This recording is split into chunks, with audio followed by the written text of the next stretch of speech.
Ô, gente, chegam informações agora para a gente da Gabriela Coelho a respeito do posicionamento desse extremista que foi preso, apoiador do presidente Jair Bolsonaro, que foi preso depois de ter ameaçado de morte, né, integrantes do Supremo e também da oposição. Gabriela Coelho primeiro enviou uma descrição aqui, ela teve acesso, então, atenção, deixa eu só chamar aqui as pessoas nas nossas redes sociais. A Gabriela teve acesso ao que foi apreendido com ele, então foi um notebook, né, com cabo de energia, a senha, um celular também com o carregador.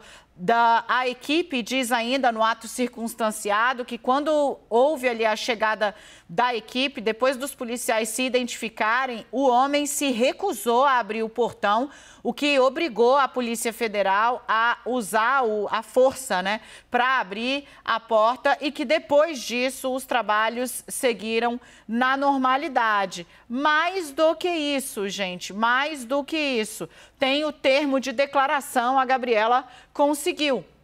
E, bom, o homem que bradava ameaça de morte, guerra ideológica com muitas mortes, caça a ministros do Supremo, caça a oposição, cerco ao que ele chamou de bastardinhos, os filhos das ministras e ministros do Supremo Tribunal Federal. Esse homem preso foi avisado pela Polícia Federal que, caso tenha envolvimento com os fatos criminosos, ele teria o direito de permanecer em silêncio, de não produzir provas contra si mesmo e de ser assistido por um advogado. Inquirido a respeito dos fatos, este homem, que bradava nas redes sociais, disse que o advogado dele estava no interior do estado e que não poderia acompanhá-lo e que preferia, então, ficar em silêncio e não responder a nada. Bradou na rede, Renata, preso e instado a explicar o que ele estava falando, ficou em silêncio. Mais detalhes, então, não só sobre esse personagem, mas sobre o que foi apreendido. Mais cedo a gente falava sobre o fato de que havia armamento, né? Então, indicando que, além do discurso, né, havia elementos para dar fundamento, aparentemente, às ameaças que ele fazia. Então, vai se criando ali um quadro sobre não só as circunstâncias dessa prisão, mas sobre esse personagem.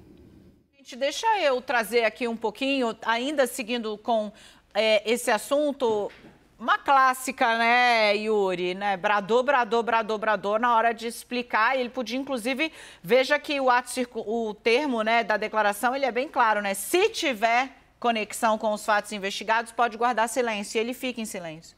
Pois é, exato. É muito o que você falou. Nas redes, acha que pode falar tudo e, diante da autoridade, acaba preferindo esse silêncio. E aí é importante também destacar que foi a Polícia Federal que cumpriu a ordem, mas foi a Polícia Federal quem pediu as ações determinadas pelo ministro Alexandre de Moraes. Antes que se fale, que se ataque diretamente o ministro, que se fale todos aqueles absurdos que costumam ser ditos em relação à atuação do ministro no Supremo Tribunal Federal, o que ele fez foi determinar uma decisão a partir dos elementos da investigação da Polícia Federal. Exato. Quer dizer, foi a Polícia Federal, uma instituição, uma corporação que atua na segurança pública do país, que tem as suas prerrogativas, que apurou o caso e pediu a prisão temporária desse cidadão, e foi o que foi determinado pela Justiça. Ou seja, a decisão do ministro Alexandre de Moraes tem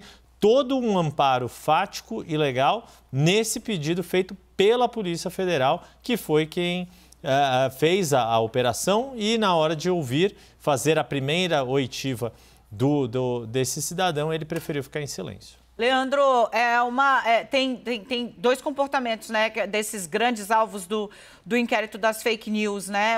Ou fogem do país, né? Foi o que fez o caminhoneiro.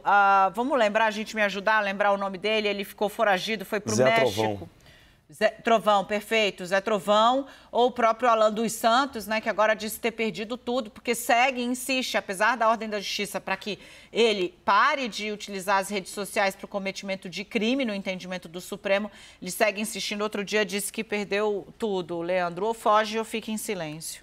E aí me lembra de um samba que ficou muito conhecido na gravação do Bezerra da Silva, que fala desses valentões, né? É de uma outra época esse samba, mas o que o Bezerra da Silva cantava era que você, com um revólver na mão, é um bicho feroz, mas sem ele a pessoa acaba não sendo. É o que muitas vezes essas pessoas que usam as redes sociais para ameaçar, gritar, xingar contra as instituições, na hora que elas estão de frente das instituições, preferem o silêncio. Gente que, por exemplo, defende a volta da ditadura militar, defende o AI-5, quando é presa, pede um habeas corpus, um instrumento jurídico que está, felizmente, garantido pela nossa Constituição e que não existia no período mais sombrio da ditadura militar. Então, é um comportamento típico, né, de gente que critica, por exemplo, aquele pessoal dos direitos humanos e se aproveita dos direitos humanos que, felizmente, estão garantidos a todos nós, né? É uma prerrogativa dele, de qualquer pessoa que seja presa, de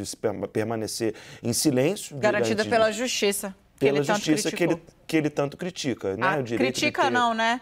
Ameaça e ataca. Ameaça, ataca e critica e usa dos expedientes que a justiça brasileira lhe garante, lhe confere para, mesmo preso, ele tem uma série de direitos. E esses direitos precisam, evidentemente, ser respeitados, mas não dá para a gente deixar de sublinhar, né, esse comportamento na rede social, um bicho feroz, como cantou Bezerra da Silva, e diante das autoridades prefere ficar quieto e aguardar o seu advogado.